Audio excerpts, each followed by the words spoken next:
Yo, what's good, guys? It's Austin here, or Luna.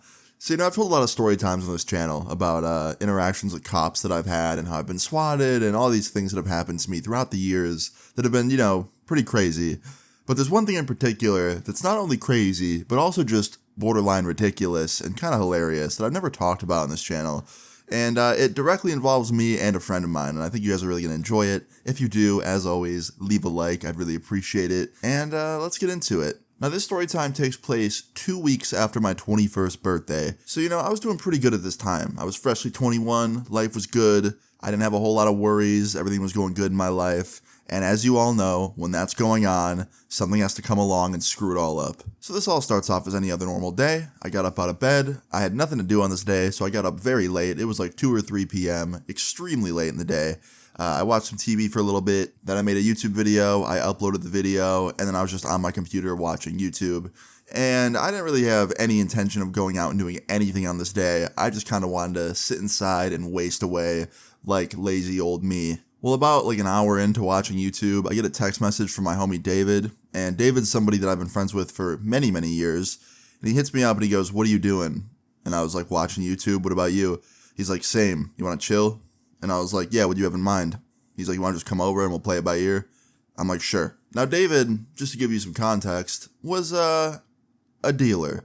He didn't sell like hard drugs, but he sold weed. And I'm not gonna lie, it was a lot, okay? Like, this dude had many plants in his basement that he was always taking care of. And around this time, where I live in New York, weed was decriminalized, but it wasn't quite legal yet, like it kind of is now. I'm not even sure if weed's technically legal here. I think it's federally illegal still, but like state legal. I don't know. It's a huge gray area where I live, but either way, it was a lot more strict back when I was 21. So every time I go to David's house, I was a little bit on the edge of like paranoia because I didn't want to, have like cops show up or like have some sketchy client come through and like be weird. So I kind of did have second thoughts about going over to David's on this day. But I thought about it for a little bit, and I was like, you know what? I've been there 100-something times, and nothing's ever happened. I'll be fine. So I go to David's house. Now, about an hour into being at David's house, we both got pretty hungry, so we hopped in David's car, went and got some fried chicken at this local spot, super good. And then after that, we went back to his house, went back to just sitting on the couch doing nothing. And I was just on the couch watching some TV show, and David sits down next to me, and he's just on his phone. And I don't know why, but out of nowhere, I just started getting the biggest craving for like something sweet, like dessert. And I was like, "Yo, you got anything sweet in the kitchen?" He's like, "Not really, just cereal." And I was like, "That'll work. What do you got?" He's like, Kix, Cinnamon Toast Crunch, Cookie Crisp. I'm like, "All right, yeah, Cookie Crisp, that's the move." So I go in the kitchen, I pour this bowl of cereal, this stale ass Cookie Crisp, but honestly, it was kind of hitting. And I go back in the living room, I sit down, I'm eating this stale ass cereal, and all of a sudden, we hear a very loud pounding sound on David's door. And it's that kind of knock that scares you. It doesn't sound like someone's there to sell you Girl Scout cookies or spread the word of Jesus Christ. It sounds like the fucking SWAT team. Like, you just tell by the knock that it's probably the cops. And David like tiptoes over to the door, peeps through the peephole, sees that it's the cops, and immediately looks over at me and he's like, "Yo, it's the fucking cops." Now, I was pretty nervous, but not for me, for David, because I didn't have anything going on with me. I had no drugs on me. I had nothing to be worried about. But David, that man had more plants in his basement than a fucking jungle, okay? Like, he was screwed. So David opens the door, and not even 1 second after he opens the door, the cops come bum rushing in. They like storm the fucking living room. And they cuff David immediately, and they tell me to go outside, which I do. I follow them outside with David, and they sit us both down on a little bench on David's porch, and they start searching the house, just completely raiding his house. Now, this wasn't the first time I'd ever been there for a police raid. I've talked about it on this channel before, but I had another friend that went through something a little bit similar. So I was just kicking back, eating my cereal. For some reason, they didn't put me in cuffs, maybe because they knew I was just his friend and I had nothing to do with what he was doing. And they were in the house, like, searching for probably about 45 minutes, and there was 2 other cops on the porch with us, not searching. They were just kind of keeping an eye on us, making sure we didn't run. And yeah, about 45 minutes in, another cop comes out onto the porch, and he's like, "Hey, you have to dump that out." And he points to my cereal bowl. And I was like, "What?" He's like, "Yeah, dump it." I'm like, "Why? I'm hungry." He's like, "I don't give a shit. Dump it." And I was like, but why? Like, "Officer, it's just cereal." He goes, I don't know that. You got to dump it right now so I can see if you're hiding anything in that bowl. I was like, officer, hiding anything in the bowl? Like, what do you think I got in here? An ounce of weed underneath the milk? Like, come on. He's like, don't get fucking funny with me. Dump the bowl. I was like, all right. So I dump it out over the little ledge into the grass, and I show him the empty bowl. And I'm like, see? No drugs. He's like, thank you. Was that so hard? And I just knew that I was untouchable, so I was being such a little troll. I was like, yeah, actually, it was pretty hard. And he's like, man, whatever. And he walked away, and the other cops kind of gave me like a dirty look. And I'm just sitting there, and David's sitting there in cuffs. I don't know why they didn't cuff me, by the way. I'm pretty sure they were supposed to cuff me, but they didn't. And yeah, David's just looking real down in the dumps, looking real sad as the cops go through his house and take plant by plant and slowly move them out of his house and confiscate them. And after they wiped his basement clean and ripped the rest of his house apart looking for more, they finally were finished. They came out. They took David to jail, unfortunately. But there is some good news. I'll get to that in a second.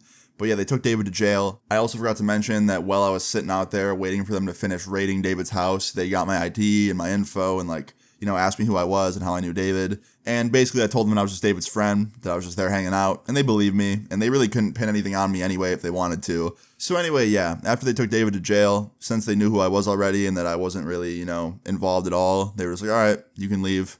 So I left. I went back to my house. I had to take an Uber home because, my ride just got arrested. And that whole ride home, I just was worried. I was worried about David, didn't know what was going to happen to him. I didn't know how long he was going to be in jail for, what he was going to get charged with.